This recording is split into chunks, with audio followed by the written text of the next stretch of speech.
რაც წერია აი ამ ერთ მუხში წერია სულ ყველაფერი, რომ ის იზრდებოდა. ის იზრდებოდა ტანად, ის იზრდებოდა ასაკად, იზრდებოდა სიბრძნეში, იზრდებოდა გონიერებაში, იზრდებოდა ღმერთის სიყვარულში, იზრდებოდა ხალხის სიყვარულში, ღმერთის მადლი იყო მასზე. და ის იზრდებოდა, ვითარდებოდა. და შესაბამისად ჩვენც გვჭირდება ხელახალიშობა და დაბადება და ჩვენც გვჭირდება სულიერი ზრდა და განვითარება. რამე თუ ის არის გზა და რაშიც იესომ გაიარა, ჩვენც გვჭირდება რომ ყველაფერი მასში გავიაროთ. შემდგომ რა მოხდა? შემდგომ აი 30 წლის ასაკში, როდესაც ჩათვალა ზეციერმა მამამ, რომ მან უკვე მიაღწია სისავსეს ასაკისას, იმ ზომას ასაკისას, 30 წლის ასაკში თვითონ იესო მოინათლა. იონი ნათლისმცემელმა მონათლა. თუმცა ეს მისი ნათლობა ისეთი ნათლობა არ იყო როგორც ჩვენთვის, აი როდესაც ჩვენ ვინათლებით ხო, ვინანიებთ, ვაღიარებთ, ასე თქვა და ვუკვდებით ცოდვას, მაგრამ იესოსთვის ასეთი არ იყო. მან თვითონ აღნიშნა, რომ ასეთი ნათლობა იყო სამართლიანობისთვის. სამართლიანობისთვის. ანუ ღმერთმა ეს ჩათვალა სამართლიანობად, რომ ყველა ადამიანი მოინათლოს. ვინც ირწმუნებს, მოინათლოს. და ძალიან შთამბეჭდავი იყო მაცხოვრის ნათლობა, თუმცა ის ცოდვისთვის ასეკვდილოთ, თავისი ცოდვა ამისთვის არ მონათლა, სამართლიანობისთვის მოინათლა, ხომ? მაგრამ მთელი მოწმობა იყო ზეციდან. იქ მამისაგან ხმა გამოვიდა, ეს არის ჩემი საყვარელი ძე, მასშია ჩემი სათნოება, სხვა თარგმანში წერია მე შევიყვარე ის, მასშია ჩემი სათნოება და იქვე სულიწმინდა მტრედის სახით გადმოვიდა და თუ შეიძლება ასე ითქვას, აი სამივე პიროვნების ასეთი გამოვლინება იყო იმ მომენტში. ზეციდან ხმა მამისა, იესო ძეხვთისა ინათლება სამართლიანობისთვის და სულიწმინდა როგორც მტრედი მოდის მასზე და ივანებს მასზე. ხო? აი ეს ასეთი ასპექტი, ასე თქვათ, ზეცის მოწმობისა და არ ვიცი, აი მე მახსენდება ახლა ჩემი რაღაცნაირად გამახსენდა ჩემი ნათლობა. საოცარი დღე იყო იმ დღეს, როცა ვიცოდი რომ წყლით ნათლობა იყო დანიშნული, რა ვიცი, თუ სადმე რამე გამიფუჭებია და თუ რამე სადმე ჩამიდენია რომელიმე ქუჩაზე თუ ყველა ადგილი მოვინახულე თბილისში. და მოვინანიე სულ ყველაფერი თუ ვინმესთვის ან ცუდი რამე მithქვია, ან მიკადრებია, ან იმიტომ რომ ვიცოდი რომ უნდა მონათლულიყავი წყლით ნათლობით და ვიცოდი რომ ეს ცოდვები უნდა ნაპატები მქონოდა და ამიტომ რავი თბილისის რამდენი უბანი მოვინახულე და რამდენ ადგილზე რა მithქვია და რა გამიკეთებია, ყველა იმ ადგილზე მივედი, იმ ქუჩაზე მივედი, იმ ადგილზე მივედი და რაც გამახსენდა და რაც მახსენდებოდა, სულ ყველაფერი მოვინანიე. სულ ყველაფერი, აი გულით, წრემლით, წრფელად, აი ისე რომ აი შეგნებულად გააზრებით, რომ სრული შემოbrunებით ღმერთისკენ რომ მოვინათლები, უკვე იქ უკან გასახედი გზა აღარ არის და არაფერი აღარ დამრჩენია უკან და აი ასე და მე ეს ნათლობა მოხდა, ბევრი მოვინათლეთ 50-ზე მეტი ვიყავით იმ დღეს, როცა მოვინათლეთ, ეს ყველაფერი მტკვარზე ხდება, იქით ავჭალის დასახლებაში, იქ ადრე იყო ხოლმე შეგრებები, მე ამ ნათლობას ამოსვლა მოყვა, იქით მსახურება იყო, ამას მოყვა მე იქ ფեղბანვა, მოყვა ამას ზიარება, არ ვიცი რა. უბედნიერესი ადამიანი ვიყავი. უნეტარესი ადამიანი ვიყავი, საოცარი დღე იყო, აი ეს ნათლობის დღე, თავისი თამხლები, ყველა ამ ნიშნი და ყველა ამ გამოვლენებით, არ ვიცი, გულისაგულეში არ ჩერდებოდა იმ სიხარულისგან, იმ ზეციური სიხარულისგან, რაც იმ დღეს, ასე თქვათ, მოხდა. ხო? ну შემდგომ რა მოყვა იესოს ნათლობას და აი ამ ზეცის მოწმობას. შემდგომ აი მეოთხე ასპექტი ასეთი მიწერია, მოყვა იესოს საჯარო მსახურება. ის საჯარო მსახურება შეუდგა. 30 წლამდე არაფერი არ წერია, როგორც გითხარით, აი ამ 1, 2, 3 რაღაცის გარდა, მაგრამ ეს არ ეხებოდა იესოს საჯარო მსახურებას.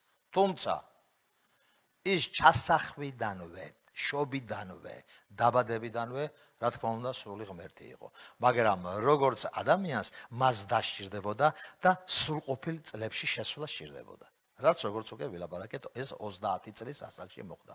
ის 25 წლისაც ღმერთი იყო, 29 წლისაც ღმერთი იყო, მაგრამ ჯერჯერობით მას საჯარო მსახურება ასეთი სახით, ასეთი ფორმით დაწყებული არ ქონდა. ეს მოხდა მას შემდეგ, როდესაც მოინათლა, შემდგომ ამას მოყვა, ასე ვთქვათ, გასვლა მარხვაში, უდაბნოში, 40 დღიან მარხვაში და შემდგომ ესე ანგელოზებრივი ძალით და გარემოცვით ეშმაკზე გამარჯვებულმა უკვე მარხვაში, რომ ეშმაკი ცდილობდა რომ ეცდუნებინა, მაგრამ ეს ვერ მოახერხა, იესო აღჭურვილი იყო როგორც ღმერთით, ასევე წერილებით და წერილების დონეზე უპირისპირდებოდა იმ საცდურებს და იმ ცდუნებებს, რაც მოდიოდა მარხვის დროს უდაბნოში შემოთავაზება ეშმაკისგან. რატომ მოდიოდა?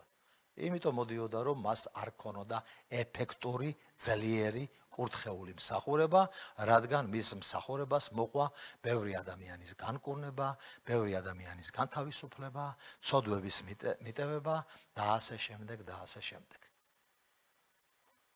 მისი მსახურება გრძელდება დაახლოებით 3 წელიწად ნახევარი. მისი საჯარო მსახურება გრძელდება დაახლოებით 3 წელიწად ნახევარი.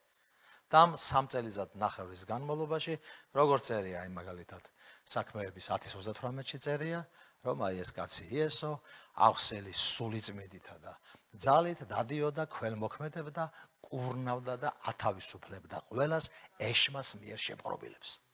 აი ძირითადად მის მსახურებაზე შეიძლება აი ერთი მუხლით შეიძლება ვთქვათ სულ ყველაფერი. როგორც მთელი სახარება აი ამ ერთ მუხში იოანეს 3:16-ში შეიძლება ვთქვათ, რომ ღმერთმა ისე შეიყვარა ქვეყნიერება, რომ ისა თავისი მხოლოდ შობილი ძე, რათა ყოველი მისი მორწმუნე არ დაიღუპოს, არამედ ჰქონდეს საუკუნო სიცოცხლე, ასე მის მსახურებაზე აი ამ ერთი მუხლიდან შეიძლება ვთქვათ, საქმეების 10:38-დან, რომ სულიწმიდა ძალით აღსავსე ეს კაცი იესო დადიოდა, ქველმოქმედებდა, კურნავდა და ათავისუფლებდა ყველას ეშმას მიერ შეპყრობილს. აი ესეთი ძალით ძალმოსილი იყო იესო. და ეს მისი მსახურება დაახლოებით 3 წელიწად ნახევარი, საჯარო მსახურება დაახლოებით 3 წელიწად ნახევარი გრძელდებოდა და შემდგომ უკვე ამას მოყვება, ასე ვთქვათ, კულმინაცია მისი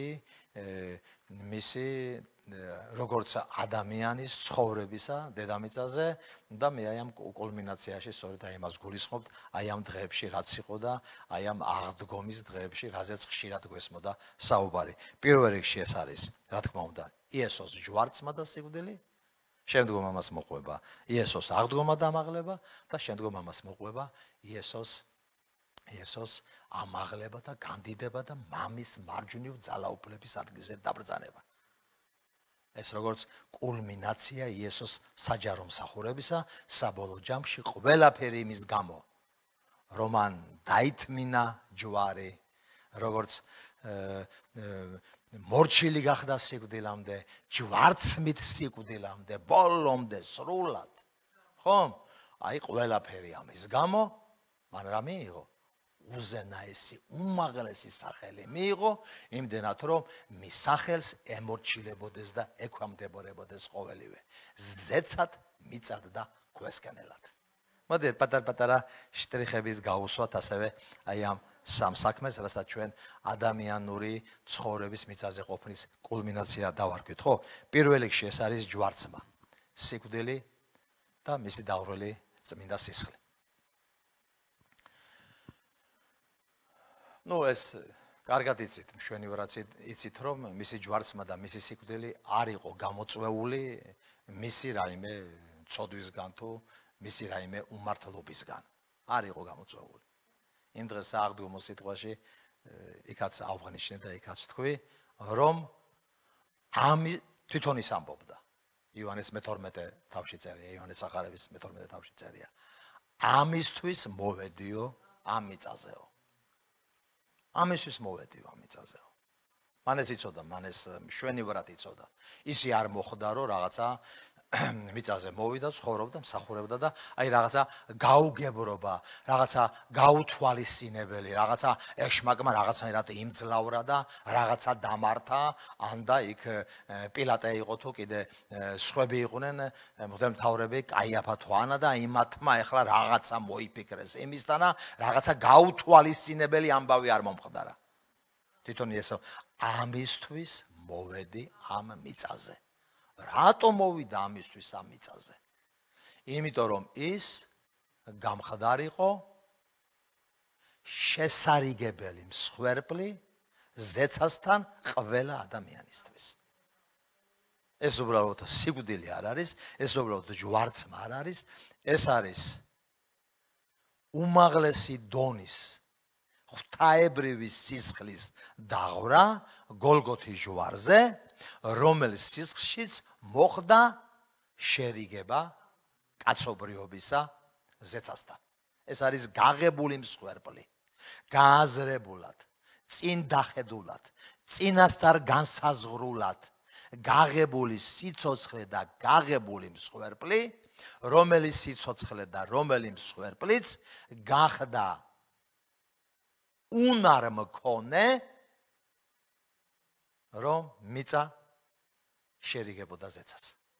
აი ამ დროს ზუსტად მისი ჯვარცმის და სიკვდილის დროს ხდება ის მოვლენა, რაც ტაძარში ხდება, წმინდაში ჩამოფარებული პარდა, რომელიც ჩამოიხევა მაღლიდან დაბლა.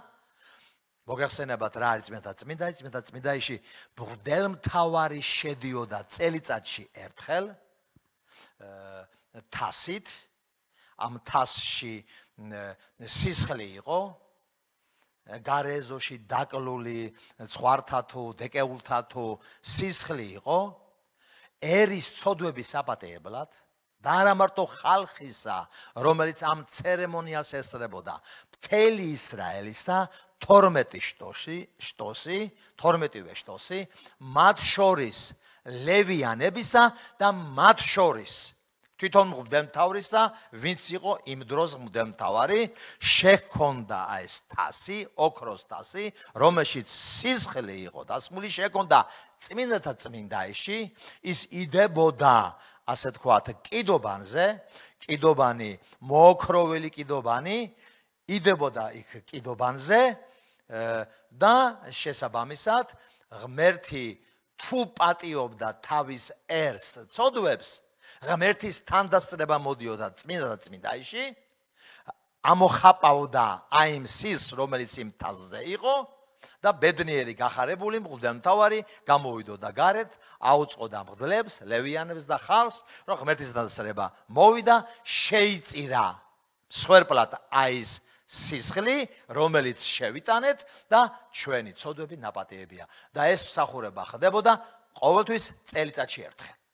ყოველ წელს, მაგრამ იესომ თავისი ჯმარცმით, თავისი სიკვდილით, დაღვრილი წმინდა სისხლით ერთჯერადად მოტანილი თავისი მსხვერპლით შესარიგებლება და ზეცათან თავისი სხეულის ერთჯერადი მოტანით, მან არა მარტო ცოდვები გვაპატია, არამედ მარადიულად გამოგისყიდა და შეგვარიგა ერთჯერადი მსხვერპლი. თუ ადრე ყოველ წელს ეს მსხვერპლები უნდა მოეტანათ, იესო ერთხელ ეწამა, ერთხელ მოკვდა, ერთხელ დაღვარა მისი წმინდა სისხლი და როგორც ვიღაცამ თქვა, მისი ერთი წვეთის სისხლი უფრო ძლიერია, ვიდრე მთელი დემონური სამყაროს ძალა და უნარი და შესაძლებლობა. რადგან ეს არის ღმერთის ძის სისხლი, ეს არის ღვთაებრივი სისხლი და ეს სისხლი უნდა დაღვრილიყო გოლგოთის ჯვარზე, რათა ერთ მხრივ შევრიგებოდით ღმერთს და მეორე მხრივ აი ეს სისხლი გამუდმებით მოქმედებაში არის, როდესაც მოუხმობთ, ან და როდესაც ვაღიარებთ, ან და როდესაც ჩვენი შეცდომა თუ არასწორი რა მოგვაქვს მის წინაშე, ის გამუდმებით გვწმენს, გამუდმებით გვასუფთავებს, გამუდმებით მოქმედებაში არის. ის დღესაც მოქმედია და ცოცხალია. ამიტომ იესო ამისთვის მოვიდა. ეს გაუგებრობა და შემთხვევითობა არ იყო. ეს მაგის გამარჯვება არ იყო. ეს პირიქით მისი მარცხი იყო. ამიტომაც ძალიან არ უნდოდა ეშმაკს.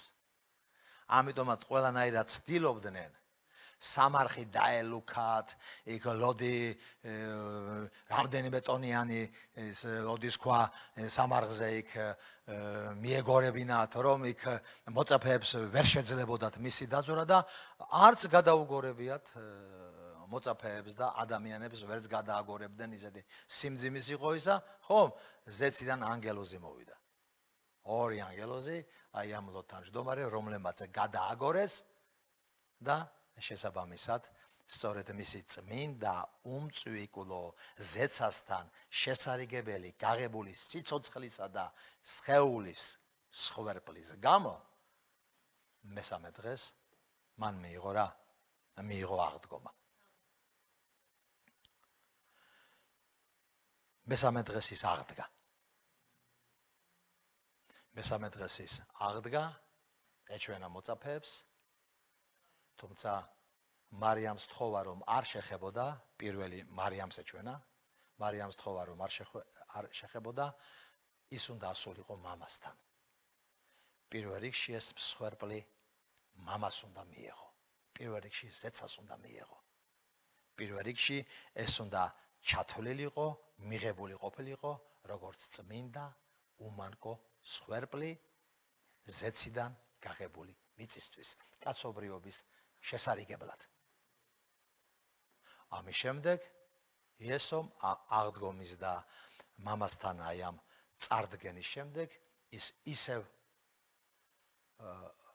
არ ჩანს ეს ხილულად, მაგრამ ჩვენ ვხედავთ რომ 40 დღის განმავლობაში ეცხადება მოწაფეებს. 40 დღის განმავლობაში ურთიერთობს მოწაფეებთან, არიგებს, სასუფეველზე, ასე თქვათ, ესაუბრება, ელაპარაკება, მათ მომავალ მისიაზე, თავის თავს უკვე აღმდგარს, ასე თქვათ, უცხადებს, ხუმრობა ხომ არ არის, ისინი იმ ამბების გამო შეშინებულები არიან, დაფრთხილები არიან, ასე თქვათ, ხალხიც ალბათ მზად არის ღმერთი რომ არ აკავებდეს მათ ჩასაკოლად თუ მათ გასადევნად თუ მათ, მაგრამ იესო მას შემდეგ რაც აღდგა 40 დღის განმავლობაში თავის მოწაფეებთან, ასე თქვათ, ატარებს დროს, ესაუბრება, ელაპარაკება მისიაზე, საქმიანობაზე და ასე შემდეგ და ასე შემდეგ.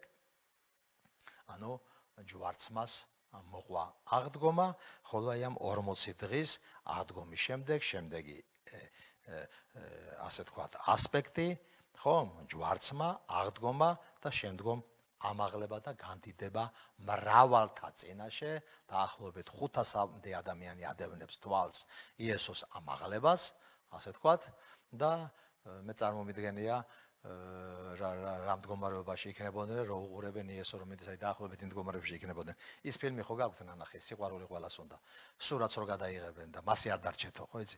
აი ალბათ საშიშროება იყო, ასე დარჩენილიყვნენ პირდაღებულები, ზეცის შემყურე იესო როგორ მაღლდება და როგორ მიდის, მაგრამ ანგელოზმა გამოაფხიზლა ისინი და უთხრა, რომ ეს იესო, რომელსაც ხედავთ ახლა ამაღლებულს და განდიდებულს და წალსულს, ის ისევე დაბრუნდება. ის ისევე მოვა. მაგრამ სანამ ის დაბრუნდება და სანამ ის მოვა, ამაღლების შემდეგ მან დიდების ადგილი მამის მარჯვნივ დაიკავა, დამსახურებულად, უფრო მეტიც, მან გამოითხოვა მამისაგან რა?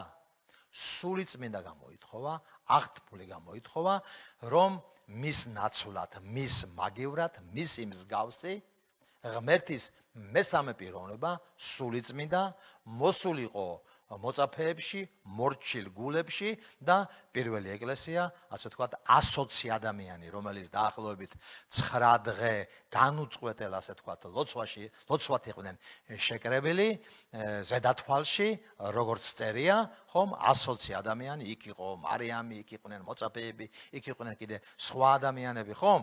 120 ადამიანი და სწორედ მას შემდეგ, რაც იესო ამაღლდა, განდიდდა და მამისგან აღთქმული გამოითხოვა, სულიწმინდა წარმოგზავნა და ეს პირველი 120 ადამიანი მოინათლა სულიწმინდით და აღიჭურვა ღმერთის ძალით.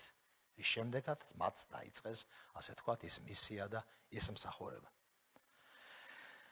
აი, ნახეთ, მე მინდა აი ამ ბოლო სამი ასპექტიდან, რაზეც ვისაუბრე, ხომ, სამი ასე თქვათ, მნიშვნელოვანი რამ გამოვიტანოთ. აი ასეთი რამე მინდა გითხრათ. ცოდვების პატიების საფუძველი გახლავთ იესოს ჯვარცმა სიკვდილი და მისი დავრული წმინდა სისხლი. ყველაფერს თავის საფუძველი აქვს. ჩვენ არ შეგვიძლია რაღაცა მივიღოთ ზეცისგან, თუ საამისოდ ღმერთმა რაღაცა არ გააკეთა. ცოდვების პატიების მიღების საფუძველი გახლავთ იესოს ჯვარცმა და სიკვდილი გოლგოთის ჯვარზე მისი დავრული წმინდა სისხლი. ყველამ შესწოდა და ცოდვების საპატიებლად საჭირო არის სისხლის დაღვრა. და დასრულდა იესოს სიკვდილში დრო, როდესაც ვაცთა, კუროთა, ცხვართა, კრავთა სისხლით ხდებოდა წელიწადში ერთხელ. ცოდვების პატიების გამოცხადება, ყველაფერი ამის ნაცვლად, თვითონ ღმერთის კრავი, იესო ქრისტე, კვდება გოლგოთის ჯვარზე, რისთვისაც მოვიდა, ღურის თავის წმინდა სისხლს და ამ სისხლში გვაქვს ცოდვების პატიება. ცოდვების პატიების საფუძველი იესოს დაღვრილი წმინდა სისხლი არის.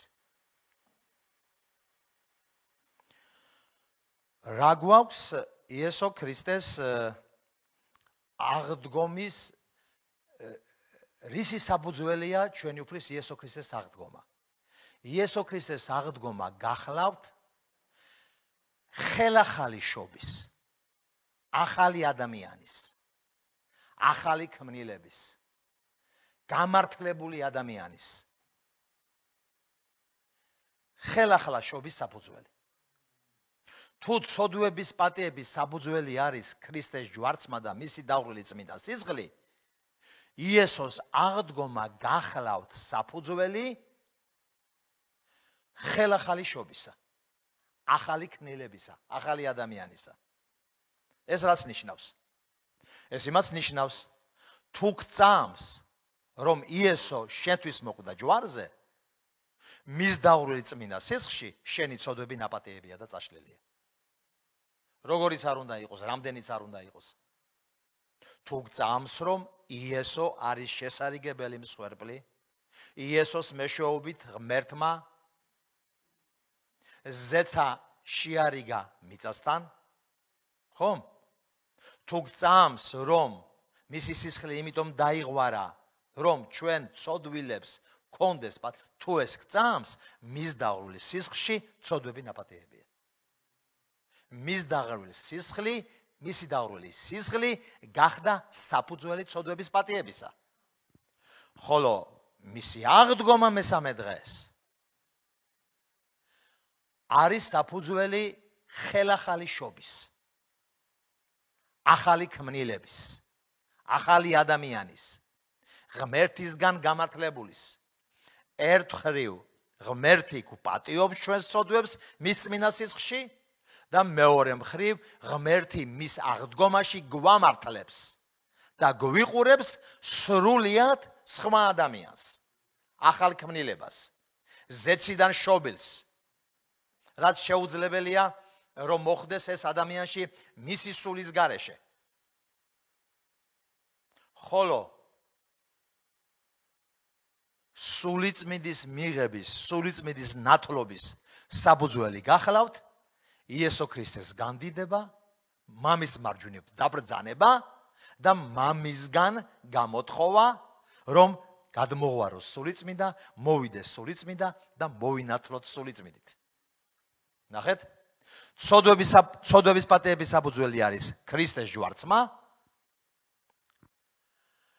ხელახლა შობის საფუძველი არის იესოს აღდგომა და სულიწმინდის ნათლობის, სულიწმინდის მიღების საფუძველი გახლავთ იესო ქრისტეს განდიდება, მამის მარჯვნივ დაბრძანება და შესაბამისად გამოთხოვა აღთქმული სულისა. ყველაფერს თავის საფუძველი აქვს. ცოდვების პატიებასაც, ხელახლა შობასაც და სულიწმინდის ნათლობასაც. მე უბრალოდ იმისი თქმა მინდა, რომ ყველაფერი ამისთვის, ცოდვების პატიებისთვისაც, ხელახლაშობისთვისაც და სულიწმიდით ნათლობისთვის და სულიწმიდის მიღებისთვისაც, სულიწმიდით ნათლობისთვის იესომ საფასური გადაიხადა. თავისი სიკვდილით, თავისი აღდგომით და თავისი განდიდებით და მამის მარჯვნივ დაბრძანებით. ვისგანაც მამისგან გამოითხოვა სულიწმიდა. და ჩვენ უბრალოდ თუ რომელიმე მათგანს ვერ მივიღებთ, ან ცოდვების პატიებას, ან თუ ხელახლარიშვებით ზეციდან, ან თუ სულიწმიდით არ მოვინათლებით, ეს ჩვენი მხრიდან შეტანილი ეჭვი გახლავთ იმაში, რაც იესომ უკვე გააკეთა.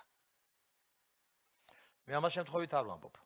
მე მქონდა ამისთანა პერიოდი, ჩემი ასე თქვათ, დაწყებით მორწმუნეობრივ ცხოვრებაში, მქონდა ამისთანა პერიოდი, წამდა რომ იესომ მოკვდა და ცოდვები მაპატია, მოვინანიე, ვაღიარე, მოვინათლე კიდეც, მაგრამ რაღაც მომენტში მახსოვს მიჭირდა იმის დაჯერება, რომ იესო აღდგა. მიჭირდა რაღაც მომენტში ამისი დაჯერება.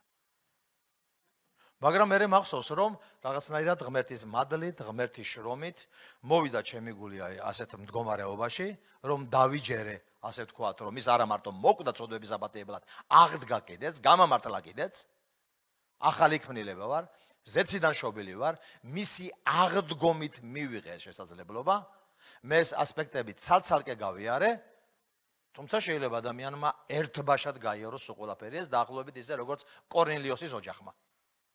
კორნელიოსის ოჯახმა მოისმინა რა პეტრესგან ქადაგება, ერთ დღეში მოხდა ისე, რომ მოისმინეს კიდეც, ირწმუნეს კიდეც, ცოდვების პატიებაც მიიღენ, ზეციდანაც იშვნენ, სულიწმიდაც მოინათლნენ, წავიდნენ და წყლით გათვლობაც მიიღეს. მათ ცხოვრებაში ერთ დღეში მოხდა ყველაფერი ეს, მაგრამ არ არის აუცილებელი, რომ ყველა ცხოვრებაში ესე მოხდეს. შეიძლება ვინმემ ცალ-ცალკე შეიძლება გაიაზროს და დაინახოს იესო ქრისტეს შრომასაქმიანობის და გაწეული ღვაწლის აი სხვადასხვა ასპექტი. თქვათ, ჯვარცმისა, რასაც მოყვება ცოდვების პატიება, აღდგომისა, რასაც მოყვება ხელახლაშობა და გამართლება და ასე თქვათ, იესოს განდიდებისა, მამის მარჯვნივ დაждდომისა, რასაც მოყვება სულიწმიდის გადმოღრა და ნათლობა.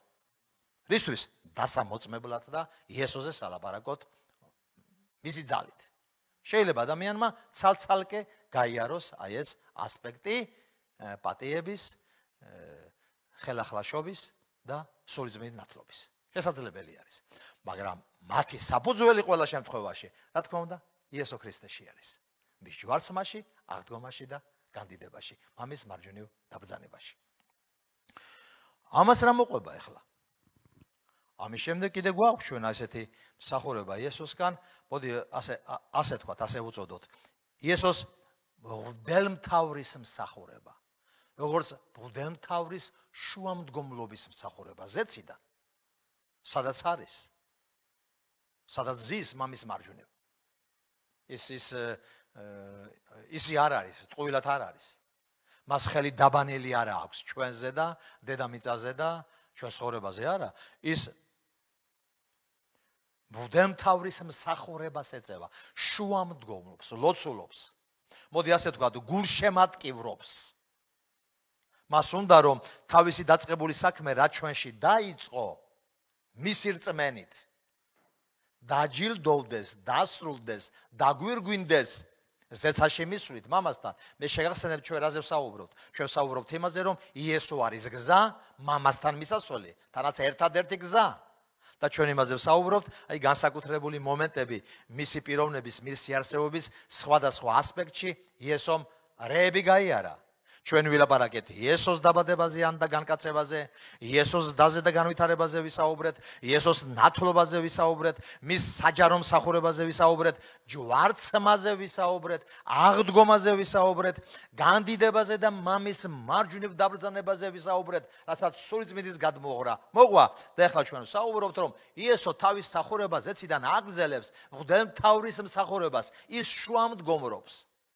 ის ჩვენი გულშემატკივარი არის. მას უნდა ჩვენში დაწყებული საქმე ბოლომდე მივიდეს. ბოლომდე იქნას მიყვანილი. ის გვანიჭებს მადლს. ის არ გვაკლებს შუამდგომლობას, ლოცვას, კურთხევას, გულშემატკივრობას თუ გნებავთ. ის დაინტერესებულია ყველაფერ ამაში გავიგოთ, გავიცნოთ, შევიცნოთ.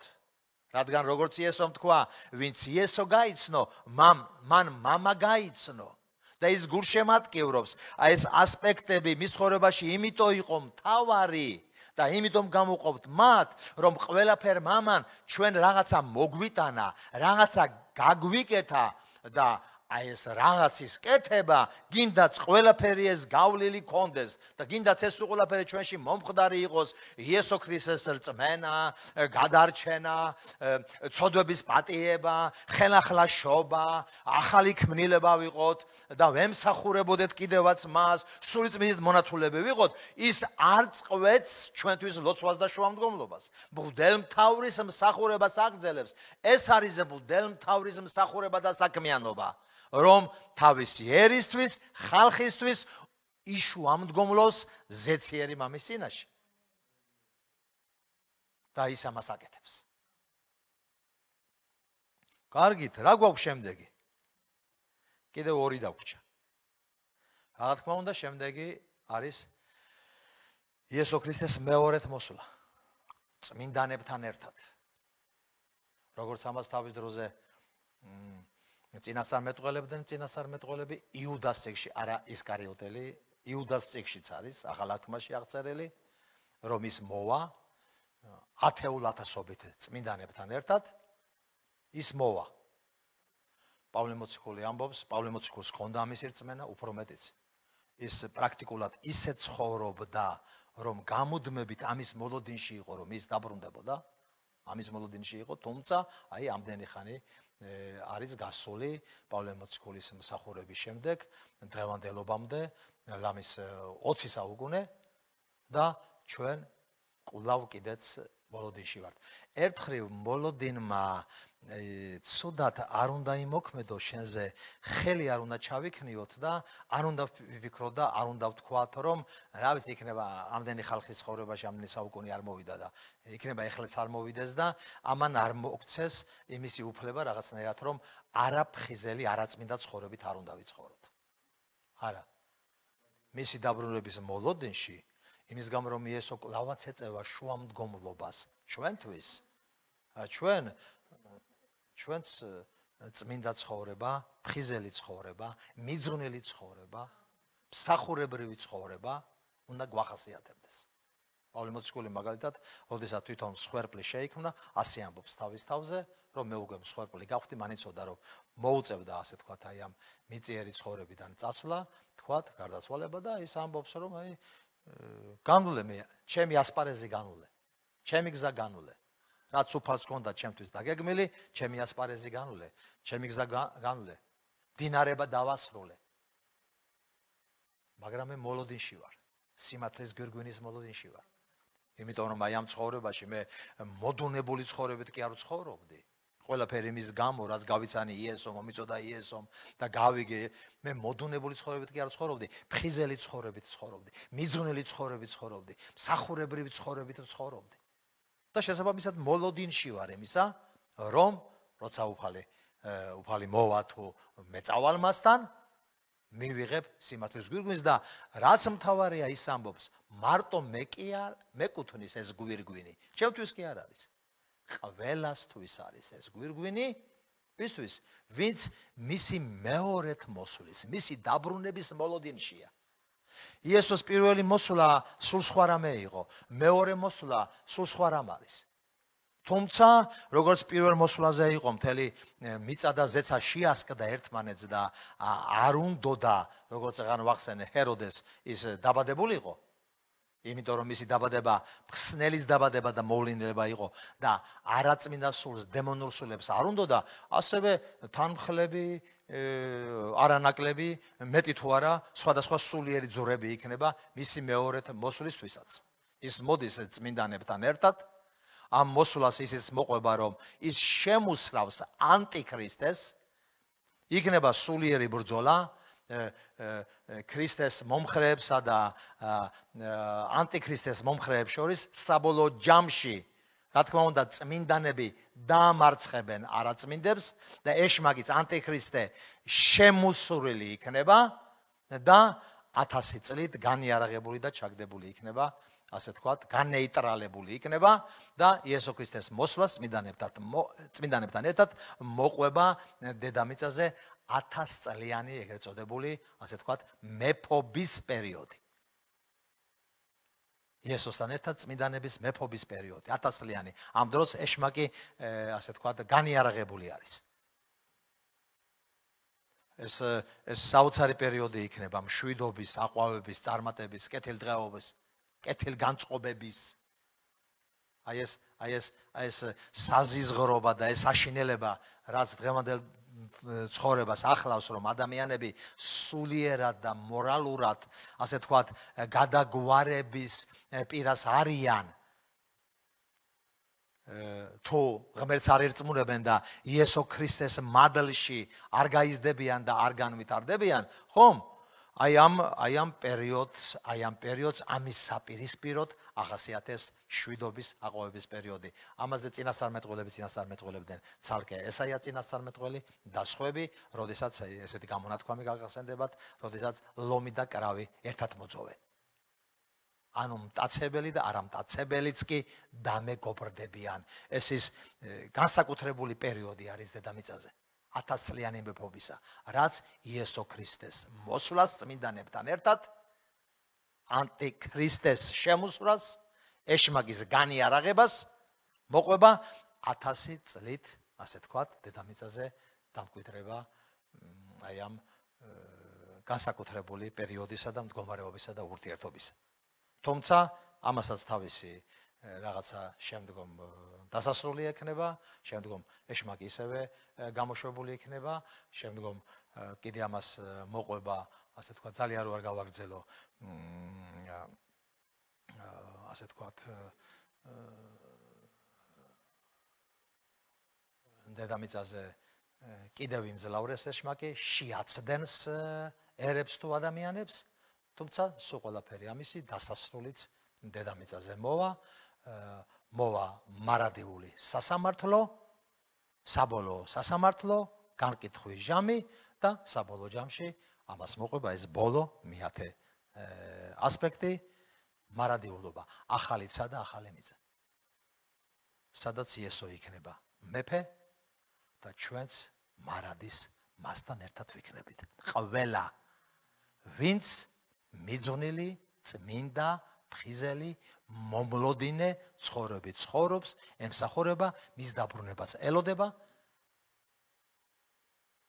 დადგება დრო, რომ ასეთი ადამიანები მისი მოსვლა დაასწრებს თუ ჩვენი წასვლა დაასწრებს, ამას არ აქვს მნიშვნელობა, მოვისმენთ ნეტარ და ბედნიერ ხმას.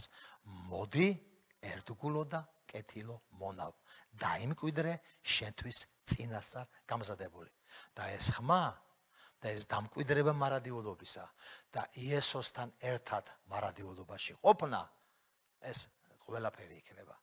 დიდებული იქნება, რაც ზოგადად აღემატება ჩვენს წარმოდგენას, აზრს, ფიქრს, რა იქნება, როგორ იქნება, რანაირი იქნება, ყველაფერი აღემატებული იქნება, მაგრამ ეს იქნება მარადიულობაში ისეთი მდგომარეობა, სადაც უკვე აღარ არის მოსალოდნელი, აღარც ცრემლი, აღარც ტანჯვა, აღარც ტკივილი, აღარც ავადმყოფობა, აღარც სიკვდილი, იმიტომ რომ ეს ყველაფერი ხდება ახალ სხეულში, ზეციურ სხეულში, განდიდებულ სხეულში, როგორ სხეულში არის ჩვენი უფალი იესო ქრისტე, სიკვდილის, ჯვარცმის, აღდგომის შემდეგ ამაღლებული, განდიდებული სხეული და მოგეხსენებათ, რომ თუ ადრე მას თქვათ სანამ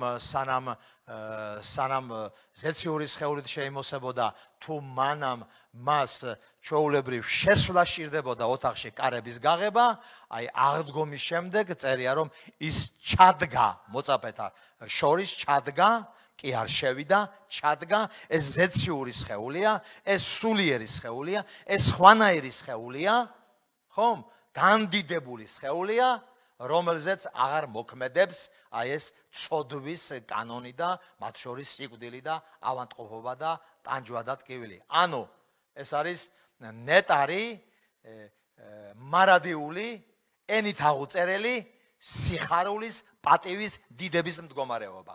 მარადის იესოსთან ერთად.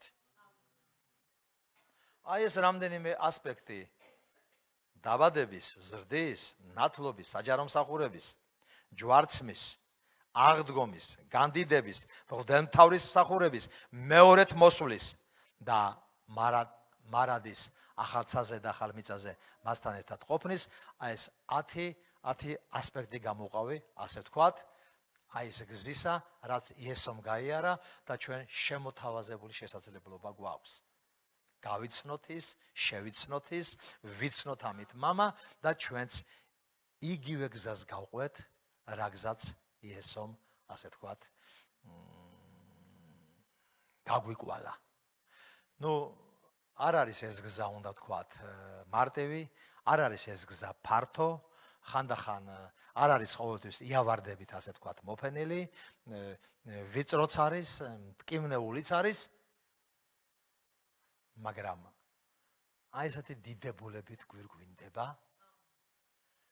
მარადის მასთან იყო, ვინც გაპატია, ვინც შეგიყვარა, ვინც გამოგისყიდა, მარადის მასთან იყო.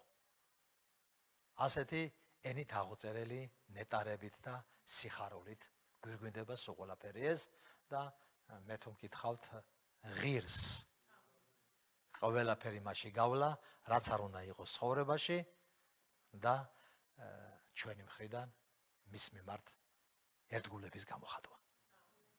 ერთგულების გამოხატვა. კეთილო და ერთგულო მონავ. კეთილო და ერთგულო.